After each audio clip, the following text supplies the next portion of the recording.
The film opens with a man named Yang walking along, dragging his samurai sword behind him. Soon, several masked men emerge from the water, but Yang shows no trace of fear. Calm and collected, he swiftly takes down each enemy in a flash, leaving his foes no chance to counter. Eventually, Yang faces the Grand Master swordsman of their group. Without a word, they engage in a fierce duel, and Yang emerges victorious. With the master defeated, Yang claims the title of the world's top swordsman. Yang then opens a small box containing a baby girl. This child is a descendant of his enemies, a clan that has been feuding with his own for 500 years. To end the rivalry, Yang is tasked with eliminating every last member of his enemy's lineage. With sword in hand, Yang is prepared to complete his mission, but the baby's sweet smile unexpectedly softens his heart, breaking through his hardened exterior. Choosing compassion over duty, Yang decides to spare the infant and takes her with him on his journey. As Yang flees with the baby, his own clan, known as the Sad Flute, a feared assassin group from the east, begins pursuing him. To protect the child, Yang is forced to kill members of his own clan. The pair eventually stop at a small eatery to satisfy their hunger. An elderly woman, the shop owner, approaches, but Yang instinctively stabs her with the chopsticks in his hand, sensing a hidden threat. As it turns out, the woman is also after the baby's life. After finishing his meal, Yang burns down the shop and leaves with the child in his arms. Soon after, Yang boards a ship, setting out to visit an old friend in a distant land with nothing but the clothes on his back and the baby in his care. After a long journey, they arrive in a desolate, lifeless town called Lode, located in the western desert, where he is greeted by a man named 8-Ball. At that moment, Yang shows him a photograph of his good friend Smiley. 8-Ball immediately leads them to Smiley's dilapidated house, revealing that he has been dead for some time. Meanwhile, Yang's former master, the clan leader, begins tracking him with an army in tow. That night, distressed by the baby's constant crying, Yang is suddenly attacked by a woman wielding a wooden sword, which breaks in the process. The woman, named Lin, mistakes Yang for the friend Smiley always spoke of. Apparently, Smiley had taught Lin how to handle a sword, and she assumes Yang is carrying on his legacy. Upon noticing that the baby lacks a name, Lin names her April. Lin then offers Yang a deal: she'll teach him how to properly care for the baby, including changing diapers, in exchange for his help with a laundry business. Yang immediately agrees, beginning his new life in this unusual partnership. One morning, 3 teenage boys enter Yang's shop as his first customers of the day. Instead of acting like regular customers, they seem to provoke Yang deliberately. Yang remains calm, but the situation escalates. Fortunately, 8-Ball arrives just in time, stepping in and swiftly grabbing each boy in a painful hold, forcing them to retreat in agony. Once the trouble subsides, 8-Ball pats Yang on the shoulder and suggests they take a walk. As they stroll, 8-Ball begins to tell Yang about the town's history, describing how it once thrived as a bustling circus destination. Over the years, however, the circus shut down, and the town now lies abandoned and neglected. Despite this, some residents are working tirelessly to revive the circus, hoping to restore its former glory, though visitors remain scarce. Days pass, and Yang starts to realize there's much in life he has yet to learn. In this new place, he picks up simple yet meaningful skills like washing clothes, planting flowers, and even designing and tending to a garden. He also begins forming friendships with those around him, developing connections that make him feel welcomed and valued. Slowly, Yang's daily life transforms. No longer haunted by his past as a fighter and assassin, he lives his days peacefully, savoring a sense of simplicity and calm he never imagined could be part of his life. One day, Yang notices Lin visiting a grave and placing flowers on it.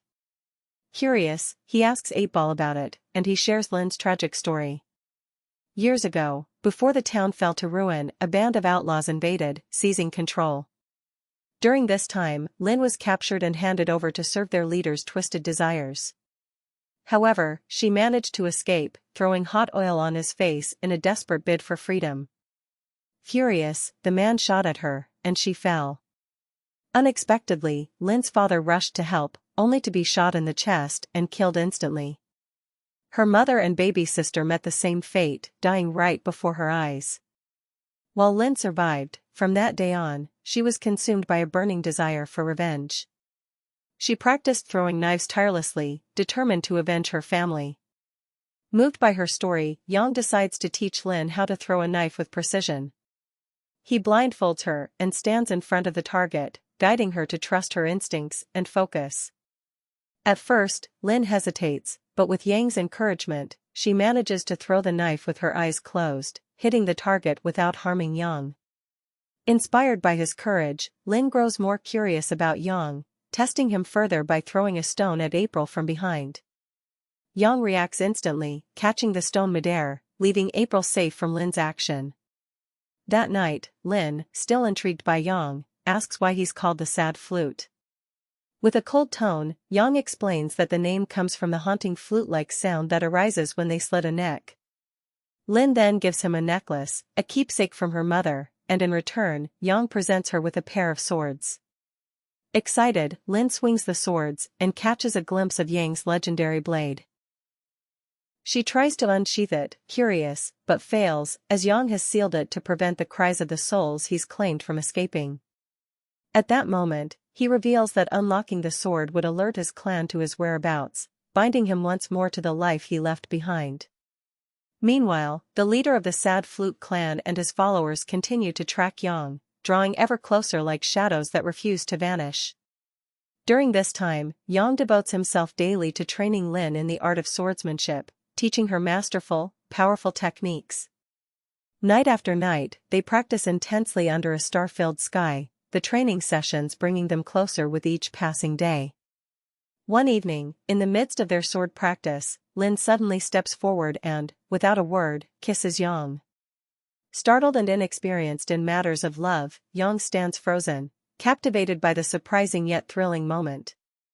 A warmth spreads through him, and his hand instinctively brushes his lips as he tries to grasp this unfamiliar feeling. Not long after, a group of outlaw cowboys returns to town, apparently in search of Lin. However, the townsfolk have hidden her away, so the outlaws turn their aggression on the townsfolk, targeting the clown as a shooting practice dummy and dragging the old town drunk behind a horse with a rope. When Lin spots the leader among them, she's filled with rage, eager to take him down, but 8-Ball and the others manage to restrain her, tying her to a post for her own safety. Sensing the danger, Yang also confiscates the sword he had given Lin. Yet, Lin has a clever trick up her sleeve. She has hidden a knife in her boot, using it to break free. The ruthless outlaw leader continues his hunt for a new victim, seeking women with his strange preference for perfect, clean teeth. Moments after he finds a suitable target, her husband begs for mercy, but the leader mercilessly shoots them both, leaving them dead on the spot. As their 2 teenage daughters run to their fallen parents, the leader's men seize the girls, intending to exploit them as well. During this time, Lin suddenly appears in a striking red dress, offering herself as a willing distraction for the outlaw leader. Disguised as a temptress, she plans to kill him and exact her revenge. Meanwhile, the townsfolk, realizing that Lin has escaped, rush to Yang's laundry shop. Knowing Lin must be seeking revenge, Yang reluctantly unlocks his legendary sword.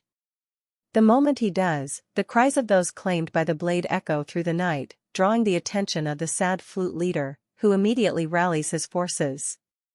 Returning to Lin, she stands ready to confront the outlaw leader.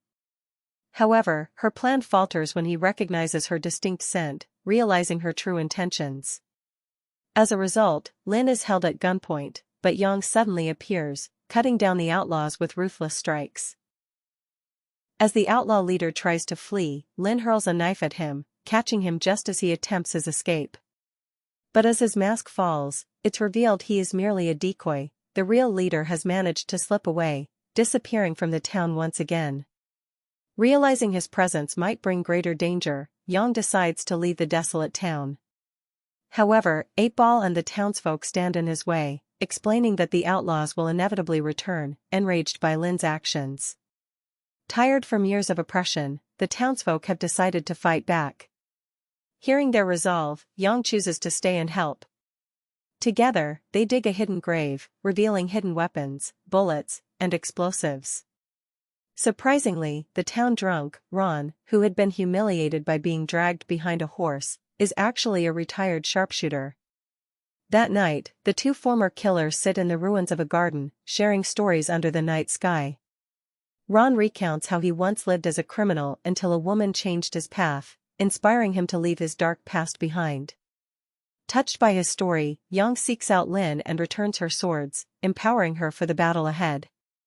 The next morning, the town bell rings, signaling the enemy's approach. The townsfolk take their positions, prepared to defend their home. Yang stands at the front lines, wielding his legendary sword, while Ron positions himself with a sniper rifle atop the tall carousel, ready to provide cover. As the cowboys arrive, they immediately ready their guns. Soon, they scale the carousel in an attempt to capture Ron. With quick thinking, Ron makes a daring escape and detonates the carousel, turning it into a grave for the cowboys trapped inside. But the surviving outlaws regroup, launching a brutal attack on the townsfolk, who are driven into hiding. In the middle of the fight, masked ninjas suddenly appear on the rooftops, signaling that the Sad Flute clan has arrived, escalating the chaotic battle. Yang confronts members of his own clan, cutting them down skillfully and swiftly, showing the mastery that once made him a feared assassin. As Yang and Lin flee toward the laundry shop, they're relentlessly pursued by ninjas. They then entrust 8-Ball with April, asking him to protect her. However, 8-Ball is soon killed, and April is captured by the outlaw leader. Hearing her cries, Yang charges toward the hideout, where only the outlaw leader remains to face Lin's revenge.